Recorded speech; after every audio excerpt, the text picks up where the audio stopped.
নমস্কাৰ, মই মনালিছা গগৈ। এইকেইদিন লোকসভা কি হ'ল আপোনালোকে দেখিলে, শীতকালীন অধিৱেশন কেনেদৰে অন্ত পৰিলে সেয়াও দেখিলে। আপোনালোকক মই লোকসভাটো বাদ দিয়ক, সাধাৰণ এটা ফেচবুকত যদি আমি পোষ্ট এটা দিওঁ, পোষ্টটো দিলে কোনোবাই যেতিয়া আপুনি নভবা কথা এটাৰ মন্তব্যটো কৰি দিয়ে, আপুনি ভবা কথাটোকে সমৰ্থন বা তাৰ বিৰোধিতা কৰি পেলাই মন্তব্য দিলে আমাৰ খং নুঠে। কিন্তু অদ্ভুত প্ৰসংগ এটা টানি আনিলে আমাৰ খং উঠে, নহয়নে? বা কেতিয়াবা আপুনি কৰা নাই সেইটো কাম, আপোনাক যদি কয় যে তই কৰিছ, এনেকৈ ক'লে 2-3 বছৰীয়া ল'ৰাৰ পৰা মই ভাবোঁ একেবাৰে 80 বছৰীয়া বৃদ্ধলৈকে সকলোৰে খং উঠে। যদি তাত খং নুঠে, যদি সিমানখিনি ধৈৰ্য ধৰিব পৰা কেপাচিটি আছে, তেনেহ'লে তেওঁতো মই ভাবোঁ ভীষ্ম বা এনেকুৱা ধৰণৰ মানুহৰ শাৰীলৈ গুচি যাব।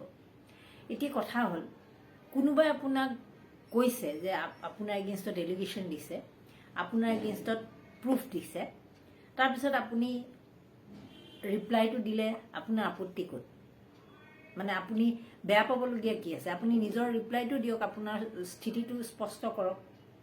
মোক আপোনালোকে কৈ আছে যে মই চোৰ মোক কৈ আছে, তেতিয়াহ'লে মই পাগল হৈ যাব লাগিব যে মই চুৰ নাই কৰা। মই যদি কৰিছোঁ তেতিয়াহ'লেতো মই মানি ল'লোঁ যে ঠিক আছে, কৈছে যে মই চুৰেই। কিন্তু যদি মই নাই কৰা তেতিয়াতো মই কেতিয়াও মানি নল'ম। ঠিক সেনেদৰে আপোনালোকে যদি মোৰ ভিডিঅ'টো যিসকলে চাব বা দেখিব বা যিসকলে নেদেখেও, তেওঁলোকেও, আমি সকলো মানুহে তেনেকুৱা নহয় জানো? আমাৰ এটা ভাৱমূৰ্তি বোলা বস্তু এটা থাকে যে আপুনি চুৰ হিচাপে আছে, আপুনি আমুক হিচাপে আছে, তামুক হিচাপে আছে। আমি তেনেধৰণে সমাজত এটা স্থান চবেই থাকে। মানে সমাজ মানে মই একদম বৃহৎ সমাজখনকতো আমাক কোনেও চিনি নাপায়। লগ বন্ধুৰ ফ্ৰণ্টতে বা লগ বন্ধুৰ লগতে আমুক এনেকুৱা দেই, ভাল মানুহ, আমুক বদমাছ দেই, আমুক এনেকুৱা কৰে দেই, 2 নম্বৰী কৰে, এনেকুৱা দালালি কৰে, এনেকুৱা ধৰণৰ আমাৰ কিছুমান চিন থাকে নহয় জানো? গতিকে সেই ধৰণৰ কথা বতৰাবিলাক যেতিয়া আপোনাক উল্টাকৈ কৈ দিয়ে, তেতিয়া আমি ক্লেৰিফিকেশ্যন দিওঁ যে আপুনি মোক কেতিয়া দেখিছিলে, মইতো কেতিয়াও তেনেকুৱা কৰা নাছিলোঁ। এনেকুৱা ধৰণৰ মই হ'লে কৰিলোহেঁতেন। মই ভাবোঁ ভিডিঅ' যদি আপোনালোকে কেনেবাকৈ দেখে, আপোনালোকৰ সৰহসংখ্যকে সেই কথাটো মানি নলয়। যদি আপোনালোক দোষী, নিজেই যদি হয় সেইটো তেনেকুৱা ধৰণৰ মানুহ, তেনেহ'লে আমি মানিবলৈ বাধ্য, ময়ো মানিবলৈ বাধ্য, আপুনিও মানিবলৈ বাধ্য। এতিয়া সংসদত হৈছিল কি? সংসদত আদানী আৰু মোদী সম্পৰ্কত যিটো ৰিলেশ্যনৰ কথা ইমান দিন ওলাই আছিলে, যিমানবোৰ প্ৰুফ হিণ্ডেনবাৰ্গ ৰিচাৰ্চৰ পৰা আৰম্ভ কৰি এতিয়ালৈকে, লাষ্ট সিদিনালৈকে যিমানখিনি আদানীক লৈ পেলাই কথাখিনি আহি আছিল যে প্ৰধানমন্ত্ৰী মোদীয়ে যে ইমানবোৰ বিদেশ ভ্ৰমণ কৰে, দেশৰ স্বাৰ্থত কৰে নে আদানীৰ স্বাৰ্থত কৰে? কাৰণ প্ৰধানমন্ত্ৰী মোদীয়ে ভ্ৰমণ কৰি অহাৰ পিছতেই অখ্যাত কিছুমান দেশতো আদানীয়ে কাম পায়। গতিকে এই সম্পৰ্কত তেওঁৰ বিৰুদ্ধে অভিযোগ আছে। বিভিন্ন সংস্থাই সেই অভিযোগবোৰ ইতিমধ্যে প্ৰকাশ কৰিছে। গতিকে চৰকাৰ বিৰোধীয়ে তাৰ এটা স্পষ্টীকৰণ বিচাৰিছে, একদম মানে চাফা কথা বুলি যে কয়, একদম পৰিষ্কাৰ কথা।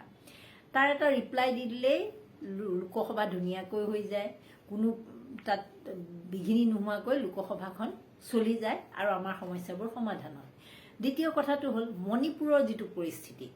মণিপুৰৰ আৰ্থাৰ নামৰ সাংসদজনে ইয়াৰ আগৰ অধিৱেশনতো, প্ৰথমখন অধিৱেশনৰ পৰাই তালফাল লগাই আছে যে মণিপুৰ আপোনালোকে ভাৰতৰ অংশ বুলি ভাবে নে নাভাবে? যদি ভাবে তেনেহ'লে আমি মণিপুৰীসকলে কিয় ইমান প্ৰতিদিনেই কিয় এনেকুৱা ধৰণৰ ঘটনা মণিপুৰত ঘটি আছে? তেওঁ সদায় সেই কুৱেশ্যনটো কৰি আছে, বিৰোধীয়ে সেই কুৱেশ্যনটো কৰি আছে।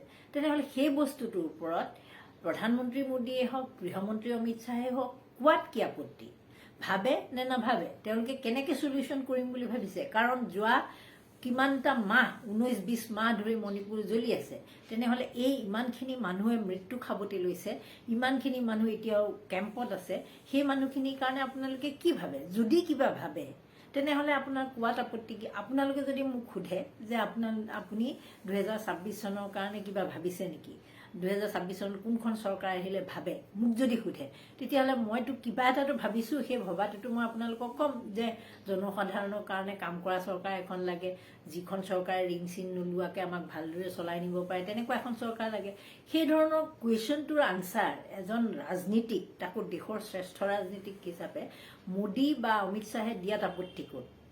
তাকে দিবলৈ ভয় খায় বিভিন্ন ধৰণৰ তৰল কথাৰে তেওঁলোকে হুলস্থুল লগাই এইকেইদিন থাকিলে থাকি লাষ্টত সেইদিনাখন তাৰমানে অমিত শ্বাহৰ কেতিয়াবা আমাৰ হস্তিৰো পিছলে পাওঁ সজ্জনৰ গুৰে নাও তেওঁ মানে হস্তিৰ নাও পিছলি গ'ল ভাষণ দি থাকোঁতে ঘপকে আমি যিবোৰ কথা কেতিয়াবা ঘৰত কৈ থাকোঁ মোৰ ভিডিঅ'টো কেতিয়াবা হৈ যায় যে মই ঘৰুৱাভাৱে কৈ থকা কথাটো আপোনালোকক তেনেকৈয়ে কৈ দিওঁ যে মই ভিডিঅ'টো বনাই আছোঁ মই ফিল নকৰোঁ ঠিক তেনেধৰণে অমিত শ্বাহে ঘপকে কৈ দিলে যে আপোনালোকে যিমানবাৰ আজিকালি মানে আপোনালোকৰ এইটো ঢং আৰু দেই আদানী আম্বেদকাৰ কৈ থাকে আপোনালোকে মানে কি আম্বেদকাৰ সলনি যদি ভগৱানৰ নাম ল'লেহেঁতেন ইমান সঘনাই আপোনালোকৰ বহুত ভাল হ'লহেঁতেন এই কথাটো আপোনালোকে ভাবি চাওক দেই অমিত শ্বাহৰ মুখত যিটো কথা আহিছে সেই কথাটো আপুনি মই ঘৰত হ'লেও চাগে এই ইমানকৈ আৰু কি নাম আম্বেদকাৰৰ নাম লৈ থাকিব নালাগে তাতকৈ ভগৱানৰ নাম ল'লেই ভাল হ'ব এই ধৰণৰ যিটো আমাৰ আড্ডা আমাৰ নিজৰ ভিতৰত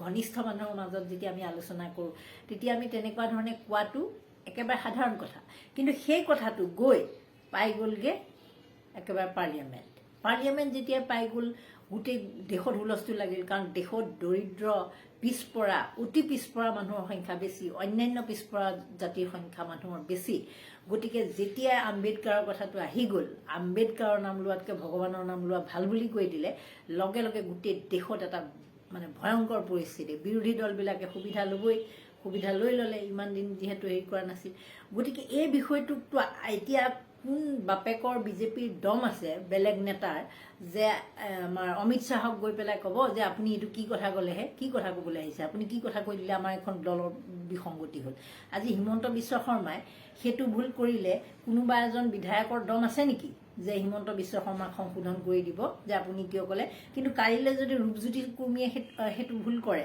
কাইলৈ যদি সেইটো আপোনাৰ এই তালুকদাৰ বোলাজনে কৰে বা বেলেগ এজন বিধায়কে কৰে হিমন্ত বিশ্ব শৰ্মাই মাতি নিদম দিব তই একদম কথা কোৱা বন্ধ কৰ দেই এইবোৰ কথা নকবি কথাটো গম পালেনে এই ঘটনাটো হ'ল যেতিয়াই সেইটো ঘটনা হ'ল তেওঁলোকে এতিয়া কি কৰিব ক'লৈ যাব মুখ ক'ত লুকুৱাব কাৰণ এইবোৰ ইলেকশ্যনৰ কথা আছে এনেকৈতো নহয় গৃহমন্ত্ৰীৰ ভুল সেইটো ভুল বুলিতো ক'ব নোৱাৰে সংসদত কোৱা কথাটো ভুল তেনেকুৱা মানে শ্লিপ অফ টাং বুলি ক'ব পৰা পৰিস্থিতিত নাই কাৰণ তেওঁ যেনেকৈ সলসলীয়াকৈ কৈ দিলে সেইটো কথা শ্লিপ অফ টাং পৰ্যায়ত নাই সেইকাৰণে তেওঁলোকে কৰি ল'লে কি যে আম্বেদকাৰ অসন্মান কৰা বুলি কংগ্ৰেছে যিটো প্ৰতিবাদ কৰিবই কংগ্ৰেছে বিচাৰিয়ে আছিল কংগ্ৰেছ বুলি নহয় বিৰোধীয়ে বিচাৰি থকা কথাটো তেওঁলোকে হাতত তুলি দিছে গতিকে কৰিব এতিয়া তেওঁলোকে আকৌ একেটা কামেই কৰিবলৈ লাগিলে যে ইমান দিনে কংগ্ৰেছেহে অপমান কৰিছিলে বুলি তাৰপিছত লাগি গ'ল হতাহতিটো আকৌ জমনি কি তেওঁলোকৰ বোলে ৰাহুল গান্ধীয়ে একে ঘুচাই বোলে দুজন সাংসদক বোলে পেলাই দিলে বোলে হেৰিয়াত আপোনাৰ ICU পালেগৈ বোলে ৰাম মনোহৰ লোহিয়া হস্পিটেলৰ ICUত আমাৰ অসমৰ দুগৰাকীমান সাংবাদিকে বৰ কথাটো একেবাৰে ৰস পায় বা একেবাৰে গুৰুতৰভাৱে সংকটজনক অৱস্থাত মানে কেলধুপ বুলি যে আমি কওঁ কেলধুপকেহে আছে বোলে এতিয়া আপোনালোকক কওঁ সাংসদ জয়া বচ্চন আপোনালোকে সকলোৱে ভাল পোৱা অমিতাভ বচ্চনৰ ঘৈণীয়েক তেওঁ কি কৈছে জানেনে তেওঁ কৈছে যে মই জীৱনত বহুত এক্টিং কৰিলোঁ মোৰ জীৱনত যিমানখিনি মই এক্টিং কৰিছিলোঁ তাতকৈ এওঁলোক বহুত শ্ৰেষ্ঠ অভিনেতা আৰু এওঁলোকৰ সমান অভিনেতা কিন্তু নাই বেণ্ডেজ প্ৰথম আমি যেতিয়া লাইভত দেখিছিলোঁ এইখিনিত অকণমান কিবা এটা আঁকু কোনোবাই আঙুলিয়ে মাৰিলে নে কিয়ে মাৰিলে এনেকুৱা ধৰণৰ বেণ্ডেজ বাঢ়ি দেখিছে যে কেনেকুৱা এটা পৰ্যায় হ'ল এতিয়া ডাক্তৰে কৈছে তেওঁলোক সব ঠিকে আছে কিন্তু তেওঁলোকে ৰিলিজ দিব নোৱাৰে কাৰণ জ্যেষ্ঠ বিজেপি নেতা কথা মতেহে ৰিলিজ দিব পাৰিব গতিকে দেশত কি চলি আছে ভাবি চাওক এয়া হ'ল দেশত শাসক দলৰ অভিনয়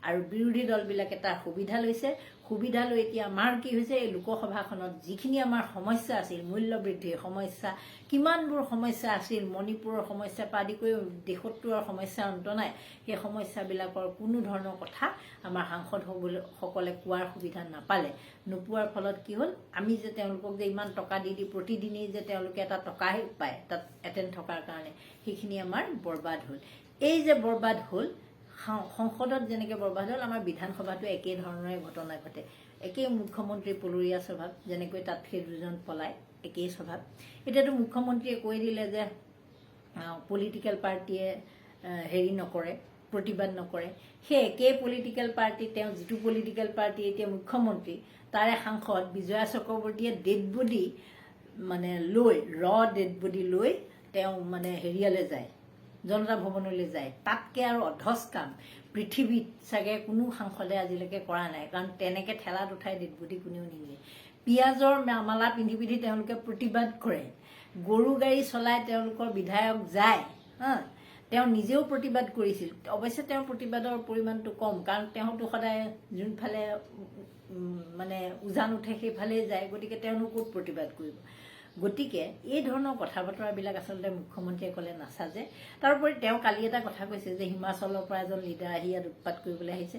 তেওঁ যে ঝাৰখণ্ডত গৈ পেলাই তাত যে ঘুচপেঠিক জ্বলোৱা কথা আছিল হনুমানৰ নিচিনাকৈ, সেইটো কেনেকুৱা কথা আছিল? ঝাৰখণ্ড কিবা তেওঁৰ ৰাজ্য নেকি? তেওঁতো সেই সুদূৰ অসমৰ পৰা গৈ পেলাই ঝাৰখণ্ডত কৰিছিল। সেই যে একনাথ সিন্ধে নামৰ যে ফাইলটো যে আনি পেলাই ইয়াত ৰাখিছিল, একনাথ সিন্ধে কিবা এখন নিজৰ ৰাজ্য নেকি? কিয় আহিছিল তেওঁ? গতিকে এনেকুৱা বহুত ধৰণৰ কথা বতৰা আছে, যিবোৰ কথা বতৰাই আচলতে আমাক বিচলিত কৰে আৰু আমাক দুখ লগাই দিয়ে যে এনেকুৱা ধৰণৰ ঘটনা আচলতে নোহোৱাটো ভাল। কিন্তু কি কৰিব, উপায়টো নাই। আমি এইবোৰকে সহ্য কৰি যাব লাগিব। 26 চনলৈকে চোৱা যাওক কি কৰিব পাৰি। ইয়াতকৈ দীঘলীয়া নকৰোঁ। নমস্কাৰ, ধন্যবাদ।